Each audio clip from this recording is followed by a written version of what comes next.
আল্লাহ ভারতের জমিনে ইসলামের পতাকাকে উত্তোলন করলেন। জিনার ওসিলায় আল্লাহ পাক ভারতের জমিনে একটা নয় দুইটা নয় 90 লক্ষ বেঈমান কাফেরকে ইমানের কালেমা পড়ে মুসলমান বানালেন। সেই সমস্ত মানুষ যারা ইমান আনলেন তাদের সেই পীর হযরত খাজা মুঈনুদ্দিন চিশতি আজমিরি রহমাতুল্লাহ আলাইহি তেনার নামে বলে কি যে ওলি আবার কারা, খাজা হুজুর আবার কারা, বলে না বলেনি। এরা বলতে বলতে বলতে বলতে এখন নবীকে টানছে, নবী নবী করে টানছে। পরিষ্কার ভাষা যে যা হবে আল্লাহর সঙ্গে সম্পর্ক হবে, কোনো নবী চলবে না। কথা ঠিক না বল? শুনেছেন আপনারা? শুনেছেন তো? মমতাজুল মার্কা বক্তা হলে এইসব ভাষা বলবে। কথা ঠিক না? আসি আরেকটা মোটা মতন কি নাম, ইয়াসিন। ওহ, কি নাম দিয়েছে, যে নাম আমার নবী পাকের নাম। জোরে বলুন সুবহানাল্লাহ। ওই নাম ও কম বক্তা রাখা উচিত হয়েছে? তো নবীকে চেনেই না, ও বলে কিয়াম হারাম। এই বলে না বলেনি? কিয়াম হারাম বলে। আজ পর্যন্ত तमाम পৃথিবীর কোন উলামা ফতোয়া দিতে পারে না যে কিয়াম হারাম। কিয়াম আহলে সুন্নাতুল জামাত আমাদের আকীদা।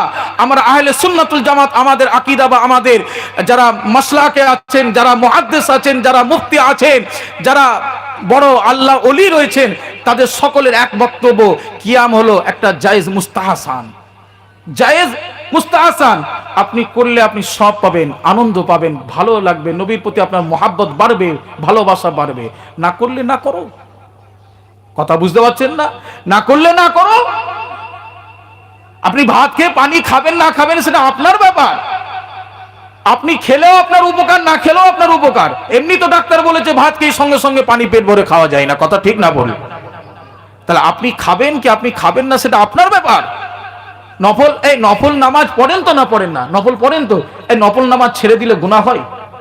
কথা বলে গুনাহ হয়? সুন্নত নামাজ ছেড়ে দিলে গুনাহ হবে, ফরজ নামাজ ছেড়ে দিলে ওহ আর দেখতে নেই, একদম টেনে টেনে নিয়ে যাবে, মুগুর আর মুগুর।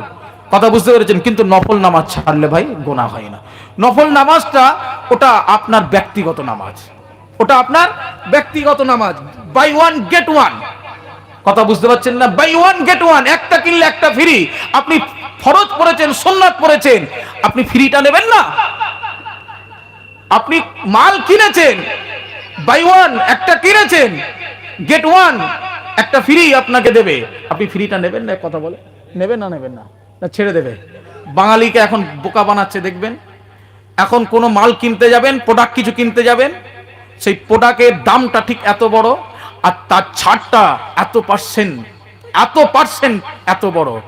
কথা বুঝতে পারছেন না? মালের ওজনটা দূরবীন লাগাতে হবে। কথা ঠিক না? মালের ওজন দূরবীন লাগাতে হবে যে ওজনটা কোথায় গেল। 50 গ্রাম ছিল, তাকে নিয়ে এসে 35-এ ঠেকিয়ে আর কি বলছে 10% আরো এক্সট্রা, 10% এক্সট্রা। তাহলে ক পার্সেন্ট কম করে দিল ভাই? এই কথা বলেন, 5% উল্টে মাইনাস হয়ে গেল।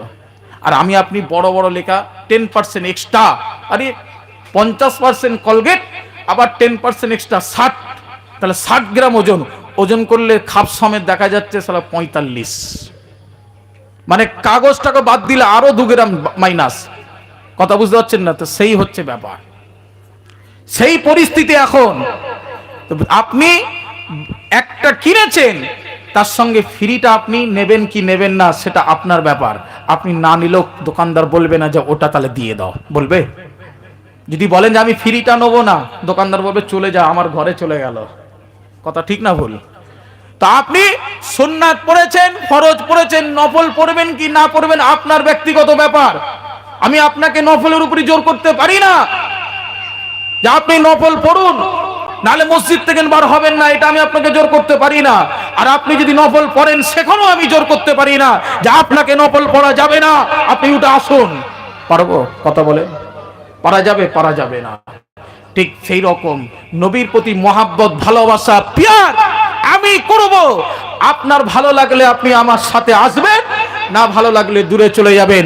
বাকি মুমতাজুল, বাকি ইয়াসিন, তুমি পৃথিবীতে যতই তোমার মতন আরো অনেক পাণ্ডিত্য এসেছে, তারাও নবীর প্রেমকে হাঁটাতে গিয়েছে, নবীর থেকে মুসলমানকে দূর করতে গিয়েছে, ইমানদারকে সরাতে গিয়েছে, উম্মাতকে সরাতে গিয়েছে, তারা নিজেরা সরে গিয়েছে।